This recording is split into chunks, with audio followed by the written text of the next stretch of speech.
కేసీఆర్ది అధికారం పోయిందన్న బాధ ప్రభుత్వం ఏర్పాటై ఒక నెల అయినా కాకముందే విమర్శల మంత్రి సీతక్క మావి అమలు కాని హామీలనే ముందు బీఆర్ఎస్ హామీల సంగతి ఏంది మాకన్నా ఎక్కువ పెంచి మేనిఫెస్టోలో ఎట్లా చెప్పిండ్రు రుణమాఫీతో పాటు అన్ని హామీలు తప్పకుండా అమలు చేస్తాం ఫైళ్ల మాయంపై విచారణ జరుపుతాం గత 10 ఏళ్లలో ఏం జరిగిందో బయట పెడతాం మీ చాప్టర్ వాళ్ళు బయట పెడతారు ఇలా చాప్టర్ క్లోజ్ చేస్తారు ఫిక్స్ వాళ్ళు గట్టిగా ఒక 10 సంవత్సరాలు అధికారం లేక అదేవిధంగా తెలంగాణ ప్రజలు పడుతున్నటువంటి బాధని ఎలా విముక్తి చేయాలో ఇలా గడీల పాలను గడీలు అంటే నేనైతే చూడలేదు ప్రజలారా ఎందుకంటే నేను నా చిన్న వయసు దొరలు ఊర్లలో రాజ్యం వెళ్తున్న టైంలో నేనైతే లేను కానీ గడీల చుట్టూ అంటే ఈ ప్రగతి భవన్ కంచే భవన్గా ఎలా ఉండేనో అలా ఉండేదంట దొరల గడీలు కేటీఆర్కి అయితే నిజంగా ఎందుకంటే 2014లో వాళ్ళ ఆయన ముఖ్యమంత్రి అయ్యిండు 2018లో ఆయన ముఖ్యమంత్రి చేశాడు అనుకున్న మూమెంట్లో మట్టి కొట్టిపోయింది నోట్ల ఆ బాధ ఉన్నది అరే ముఖ్యమంత్రి అయ్యేటోని నేను ఒక్కసారి గెలిస్తే దయచేసి నన్ను గెలిపేకపోయా నన్ను నిలబెట్టకపోయా ఆ బాధలు ఎక్కువ ఉన్నాడు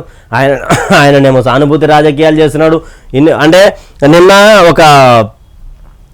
ఒక ప్రముఖ వ్యక్తి కేసీఆర్కి బాగా సత్సంబంధాలు ఉన్నటువంటి ఒక వ్యక్తి తెలంగాణ ఉద్యమకారునిగా పేరున్నటువంటి తెలంగాణ ఉద్యమం స్టార్టింగ్ నుంచి ప్రొఫెసర్ జయశంకర్ సార్తో కూడా అడుగు వేసినటువంటి ఆ గొప్ప వ్యక్తితో నేను ఇంటర్వ్యూ కోసం వెళ్ళిన ప్రజలరా ఆయన చెప్పింది ఏంటంటే కేసీఆర్ ఇన్ని రోజులు ఒక్కడే బెడ్ మీద ఉండి చుట్టుపక్కల ఎవరు లేకుండా ఒక్కడే పడుకుంటుండి అంటే ఎన్నో ఆలోచనలు ఉంటాయి ఈరోజు ఫామ్ హౌస్ పోకుండా నందీనగర్కి సంబంధించినటువంటి ఇంటికి షిఫ్ట్ చేయండి నన్నంటే అదే నందీనగర్ ఇంట్లో టీఆర్ఎస్ పార్టీ పురుడు పోసుకుంది అదే నందీనగర్ ఇంట్లో 99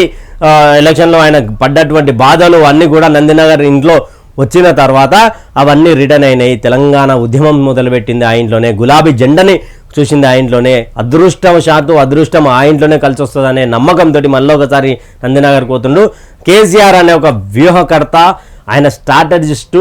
ఆయనకు ఉన్నటువంటి గొప్ప చరిష్మా రాజకీయాలలో ఎవరికి లేదు కానీ ఒక అడ్మినిస్ట్రేటర్గా ఫెయిల్ అయ్యిందని చెప్పి ఆయనతో సత్సంబంధాలు ఉన్నటువంటి వ్యక్తి చెప్పిండు అంటే ఇన్ని రోజులు యశోద హాస్పిటల్లో నన్ను ఎవరు కలవకూరు అంటే పీస్ ఆఫ్ మైండ్ కోసం ఆయన ఆలోచిస్తున్నాడు కదా ఆ ఆలోచనలోనే